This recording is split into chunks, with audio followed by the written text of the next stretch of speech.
Nithyananda. Welcome to all the participants, viewers that are joining us through various different social media platforms.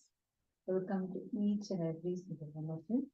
Let's enter into the session with Sadhguru. Nithyanandam Paramasukadam Kevalam Jnanamurtim Dvandvatitam Gagana Sadrisham Tattvamasyaadhilaksham Ekam Nityam Vimalamachalam Sarvadhi Sakshi Bhutam Bhavatitam Triguణarahitam Sadgurum Tam Namami. Today we are going to explore into a very, very interesting subject. We're going to be learning about the journey of the preservation of the manuscripts, the ancient palm-leaf scriptures of Hindus. Kailasa's Nithyananda Hindu Library, which is established by the Supreme Pontiff of Hinduism, proudly has the world's largest collection on Hinduism. Swamiji beautifully puts it, books and deities made in Hindu. Now let's understand a little deeper about the source scriptures of Hinduism. The Hindu scriptures are the most unadulterated and maintained as purely as it was uttered, revealed in the beginning. The Vedas are as it is from the time Paramashiva breathed it into Parashakti, and from Parashakti to Vishnu, from Vishnu to Brahma, and then the Guru Parampara. And these Vedas are the ultimate superior authority for Hindus. It's like the Vedas are the pure science, Agamas are the applied science. So the Agamas contain what all are the do's and don'ts, like basically for lifestyle, the guidelines for the lifestyle. So what we are going to be looking into today is what happened to these grand source scriptures of Hinduism and how the Supreme Pontiff of Hinduism, Swamiji, has been working tirelessly and collected large amounts of these scriptures and today preserving them and made it available to humanity. And as all of you are aware, right? Everyone, I'm sure every viewer would have by now been knowing the amount of the number of scriptures that Hinduism is always known for. But did you know today, if you had, as a Hindu, if you wanted to really know about what exactly is in Rig Veda, where will you go? You'll probably go Google search for Rig Veda translation. What will you get? Some commentary of an American historian, commentary of a British scholar who's adept in Sanskrit, commentary of some university which is located in Western countries doing research on these Vedas. As a Hindu, how will you know which has the most authentic translation? The most unfortunate part of it is today, even if a Hindu wants to access the authentic scriptures, he or she is left with no ways of to verify which is right, which is authentic, and which is not. Today, Hindus have only a Max Mullerian translation, only a Western translation of Hindu scriptures, a Hindu scripture which is translated by someone who is from a Western country, who is from a different civilization, different culture, who would, the problem is not that they are from a different culture, but the problem is that they would have never had the experience of what Hinduism is. In Hinduism, scriptures are always given the highest state of, they're given the highest reverence and respect and regard. That is why there's a term, beautiful term called Grantha Samadhi. Like the picture you all see behind us. Actually, the picture that you all are seeing right now is the picture of all the palm leaf manuscripts, mainly containing the Vedas and Agamas, have been stacked up and worshipped as deity. This is personally worshipped by the Supreme Pontiff of Hinduism, where these are all the main Agamas and Vedas. Their palm leaf manuscripts have been taken and preserved and been worshipped as Grantha Samadhi. All scriptural books, palm leaf documents, which are kept in one room and maintained, is a Grantha Samadhi. This is one of the most important samadhis that has kept our Sanatana Hindu Dharma alive. And Grantha Samadhi means energy center of spiritual books. Understand, Hinduism boasts the most advanced knowledge in almost every single field. Be it science, be it mathematics, be it yoga, be it health, Ayurveda, be it astronomy, astrology, every field, we have the best knowledge. And these knowledge, the roots of all these knowledge have been sown by the seeds of Vedas. Every nook and corner of today's world is either consciously or unconsciously following the remnants of the Vedas that are barely left after the brutal destruction due to the bloody legacy of imperialism through unending brutality over the last few centuries. Is a harsh memory to be buried and forgotten from history. However, the remaining of the scriptures gave birth to areas of study, progress, and expression that are as relevant today for human advancement as they were few hundreds of thousands of years ago. Understand, the revelations in Hinduism we can see from so many different scientists, and even the great philosophers and scientists have always received the inspiration from our source scriptures. And we have so many references for this. How just one of the scriptures, Bhagavad Gita alone, has been an inspiration for so many scientists. And we even have so many quotes from scientists like Albert Einstein and so many different people who have read these scriptures, and that has inspired them to go ahead into research in a particular field. So, from time immemorial, Hindu scriptures have always been source for abundant knowledge, intelligence, and high-end philosophy thinking, which helps train the thinking into excellence and far beyond that. There's a beautiful quote by Colonel James Todd from the British East India Company. He says, where else can we look for sages like those whose systems of philosophy were prototypes to those whose works like Plato, Thales, Pythagoras were disciples of? Where do I find astronomers whose knowledge of planetary systems yet excites wonder in Europe, as well as the architects and sculptors whose work claim our admiration, and the musicians who could make mind oscillate from joy to sorrow, from tears to smile, with a change of moods in varied intonations? Every time our history, our legacy has always astonished people, have always astonished scholars, left them at the loss of words to describe what we can do. And this is from William James.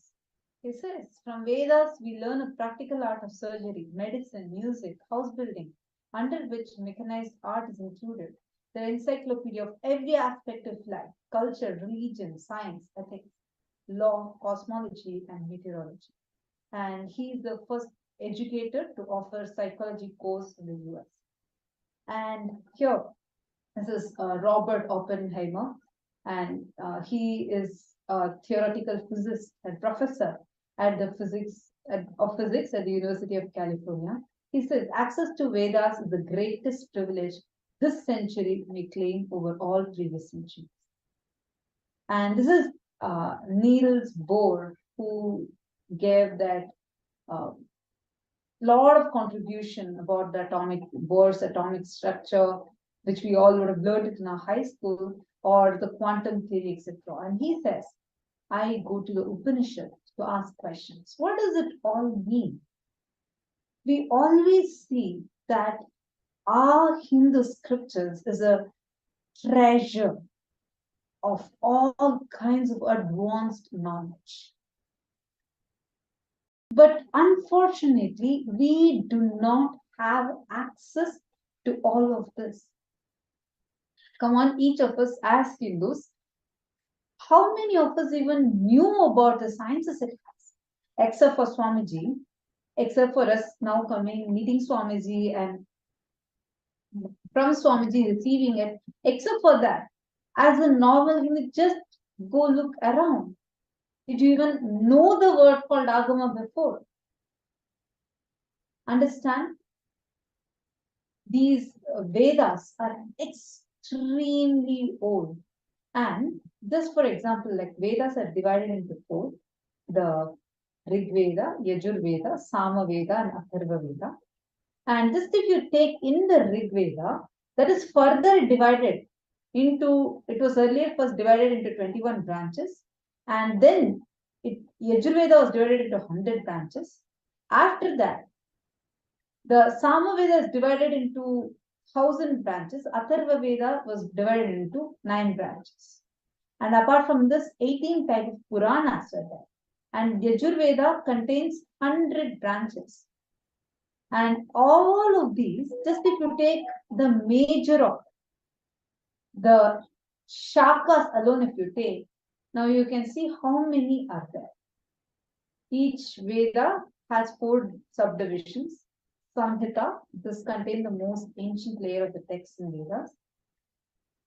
And this is directly applicable to the Brahmacharya Ashrama. Next is Brahmana. So whatever has been learned in the Samhita during the Brahmacharya stage, put in the practical usage. And then if you see next is Aranyaka. This is containing all the knowledge about the philosophical rituals. And next is the Upanishads. Now, let's just take a look at this. Out of 1131 shakas, only 13 are available, which is less than 1%. Less than 1% is only available. You all can actually see the chart here. You can see the elaborate subsects of each scripture that we have. This is just one section. This is just under the Vedas. What are all the categories we have? And that only the major ones that have been taken. This is without including any of the further commentaries or any of those things. And this is just one section. We have like these commentaries on the Vedas, and then we have the commentary of the commentary. We have so many things that are there, which does not even fall under these categories, but which still fits under the larger umbrella of scriptures of Hinduism. Now, amongst all of these, almost 70% of our scriptures have been destroyed. Today, if you have to access, let's say, Aranyaka, only 6 of them are available. Upanishads, out of 1131, only 108 are available. And Sutra Grantha, out of only 43 are available out of the thousands that are there. And we need to know, we do not even know how many Anukramanikas are there, how many Pratishakyas are there. Out of all that is there, only 20% of the scriptures are left.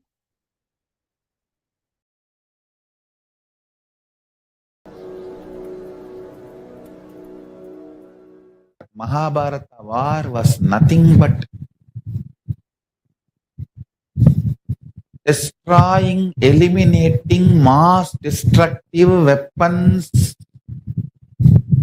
warfares under the controlled condition, under the direct supervision of Sri Krishna, greatest incarnation. The purpose of Krishna's incarnation was that. Of course, there are multiple reasons. This was one of the main purposes. Like this, every time for various reasons, incarnations happen. Now it is time Sanatana Hindu Dharma cosmic constitution needs spiritual legitimacy, social legitimacy, economic legitimacy, cultural legitimacy, judicial legitimacy, and ultimately political legitimacy.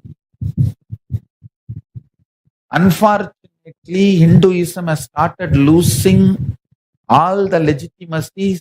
Finally, understand, during Mahabharata, we had 56 nations, 200 states, 1,700 provinces practicing Hinduism as a state religion. Veda, Agama, Dharma, Shastra, Shruti, Smriti was a basic constitution, code of conduct, constitution for 56 nations, 200 states and 1,700 provinces during the Mahabharata time. Last 2,000 years, due to continuous persecution, terrorist attacks, brutal attacks, one by one, we lost all the territories, all the 56 nations, 200 states and 1,700 provinces. The last nation Hinduism lost was Nepal in 2007. Because Hinduism lost political legitimacy, all the scriptures have started getting destroyed, eliminated. There is not a single place where the original scriptures of Sanatana Hindu Dharma can be stored. The Mattakkalap in Sri Lanka, the library was burnt for I don't know how many days. The library burning from Nalanda to Sri Lanka and destroying Hindu scriptures is continuing. 200 years before, Hinduism had 10 crore, 100 million source books. Now we have only 2 million, 20 crore left, 80 crore, 8 million is gone. Nalanda library was burning for 6 months. I don't know, Mattakkalappu or Colombo. Recently, the latest library burning was done in Mattakkalappu or Colombo. The largest Shaivite library was burned. I don't know how many days it was burning. The library burning makes Hinduism lose literary legitimacy. We lost literary legitimacy. There is not a single country where Hindu education system is legitimate. Jaffna library was burned.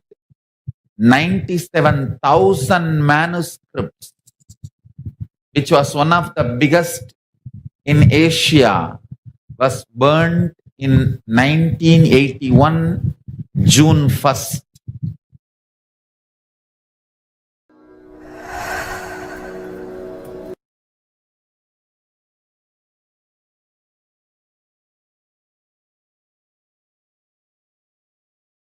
The most important thing that we need to cognize over here is these phenomenal scriptures that has knowledge on everything.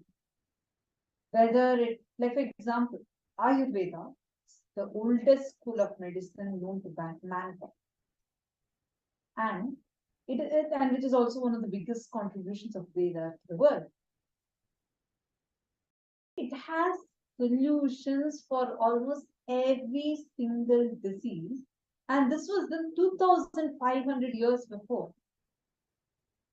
Charaka Samhita is the father of medicine, and it is through Shushruta, the very concept of plastic surgery even came to the world. Understand the kind of gifts that these ancient scriptures have gifted to humanity is mind-blowing. And to this day, scientists are benefiting, and not just scientists, humanity is benefiting from various of these profound findings that our Hindu ancestors have gifted to humanity. Every one of you that are here, did you know what our ancestors have found? What our ancestors, the Hindu rishis, have revealed to the world? To this day, so many scientists are conducting studies on it to understand, and they are finding the deeper and deeper meanings of each of this. How many of us would have even known about how our enlightened masters like Charaka, Shushruta, Aryabhatta, so many of them have contributed. Like example, you all can see here the discovery of atom. The famous English chemist John Dalton, who's now credited with the development of atomic theory. Here, the reference to atomic theory, the term anu, paramanu, subatomic particles, everything is elaborately revealed by centuries ago by Acharya Rishi Kanad, who speculated the existence of small indestructible particles, which he termed as anu, and paramanu, subatomic particles. Each of these are referred to in our Vedas, in our Puranas. Another example is Varaha Mihira. Varaha Mihira was a learned scholar, enlightened master, and he was a great scientist. And he predicted the presence of water on Mars. The book he revealed had a very elaborate, detailed description of planet Mars. And he said in his book that the planet Mars has both water and iron present on its surface, which now has been revealed by NASA and ISRO both. Like this, there are so many to go on telling. And all of us know, how do we know gravity? We all remember an apple that fell on Newton's head, and that's how the world came to know about gravity. Did you all know that much before, way before Newton, our ancient rishis have had the knowledge about gravity? All the universal law of gravitation.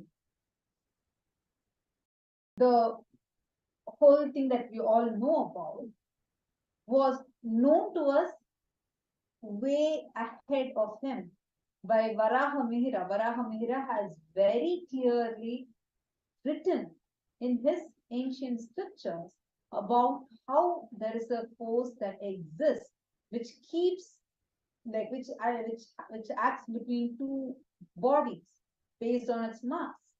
And he also clearly tells how Earth has gravity. And also, not just Earth, he also speaks about all the other planets that have gravity and how they're attracted. Understand, all these things are from our Vedas, our every scripture. So the scriptures from Hinduism, understand, we had 100 million source scriptures. Today, we are on 80% of it is destroyed. Only 20% is remaining. And even in that 20%, we do not have access to everything. I'll ask you a question. We all know what Charaka Samhita, we also mentioned it a few minutes ago. Do you think we even have access to the original source scripture of Charaka Samhita? We don't. The Charaka Samhita book, the original copy is not even available to us Hindus.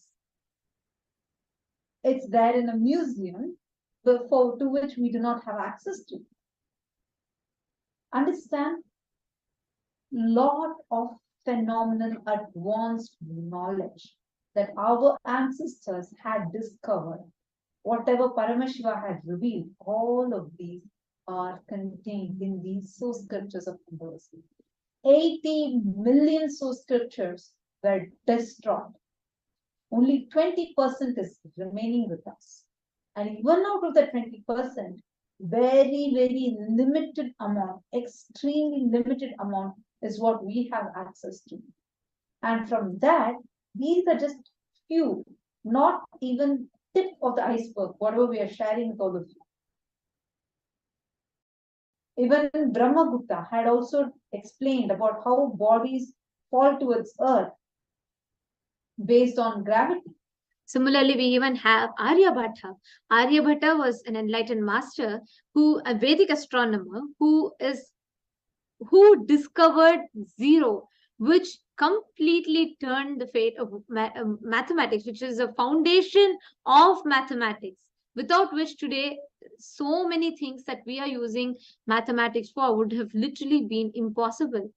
And apart from this, he has several phenomenal contributions, like the curvature of Earth, as well as the fact that it rotates on its own axis around the sun, the heliocentric theory. The mathematical genius Aryabhattacharya also made predictions of the solar and lunar eclipses, the duration of days, as well as distance between celestial bodies of Earth and Moon. Imagine what amount of intelligence did our rishis need to have.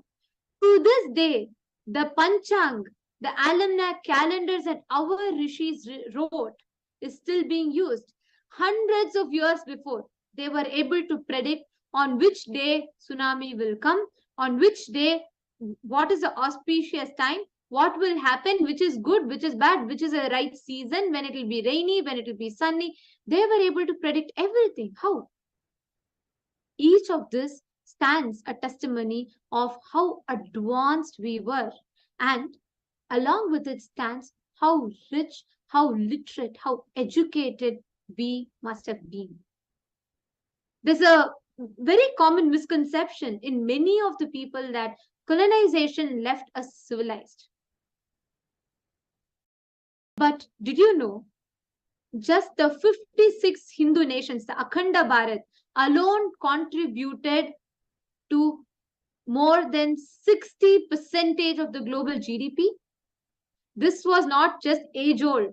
Even up until the time of Chhatrapati Shivaji Maharaj, we contributed to 40% of global GDP. So even after Mughal invasions, we were still contributing one of the highest percentage of GDP. 40%. Before the Mughal invasion, it was 60%, a whopping 60%, and we covered only 3% of the world's landmass. How was it possible? It is because of this education that we were given. After colonization, we were left to contributing to a crippling 3% of the global GDP. So what do you call civilized? What do you call educated? After being looted so much, still there's so much of glory and legacy to talk about of Hinduism. So if this culture, if this religion has been able to produce so many geniuses, if this religion has been able to produce so many advanced architectures, if this civilization has been able to produce so many scientists who have done phenomenal contribution in the field of science, physics, chemistry, biology, and so many different subjects, would you call them uncivilized? Would you call them illiterate? Understand, this is also part of the larger propaganda of the Hindu music forces, the people who do not want to let Hinduism thrive and survive. There's a very popular quote by T.B. Macaulay, who says, "A single shelf of the English library is worth the entire Indian, which is Hindu, and the African knowledge, the Europe knowledge put together." He says just one single shelf of the English library is literally the whole Hindu knowledge put together. That is what they thought of Hindu knowledge. We have a quote by Winston Churchill, who thought Hindus were just beastly people who breed like rabbits. And each of these quotes are available. You can just search on the internet. Now, today's entire modern education system is set up by a person like Macaulay, who believed Hindus were beastly people. So what would you be taught about Hinduism? All of these are tightly knit into this larger propaganda of erasing Hinduism, making Hindus feel ashamed of being Hindus. and understand. Now, from here, how did all these lost scriptures get revived? Many of these scriptures, even the 20% that are surviving, are not available, but a huge amount of them have been saved. And the Kailasas Nithyananda Hindu University has the world's largest collection of these Hindu scriptures. How did this happen? What was the work that went behind this? Stay tuned. Tomorrow at the same time, we are going to be sharing about this to all of you. And in conclusion, as we are about to conclude this, we just wanted to share with every one of you today, even if knowing all this information, or even if these little bit of information is available to you, you will not even know what is the exact right source to believe in. You will not know which is the source to access. Let alone access, you will not even, these are not even available to us. For a common man, for a common Hindu like you and me, if you're in a normal world especially, you will not even be able to access, if not for the Supreme Pontiff of Hinduism, who has restored and revived this, who out of his sheer hard work has the world's largest collection of manuscripts, the world's largest collection of Hindu texts. And has made it available completely free of cost for humanity. And if you feel inspired by this cause, take a moment and sign up now. The link is projected on your screen. You can go to sksjp.org and put your intention to be a part of this mission. And we'll be sharing further information and the details about the hard work. How were these palm leaf scriptures identified? And what condition they were found in? And how they have been revived, repaired, and brought to life, made it available to humanity. Thank you so much for tuning in. And with this, we're coming to the conclusion of the session. Thank you.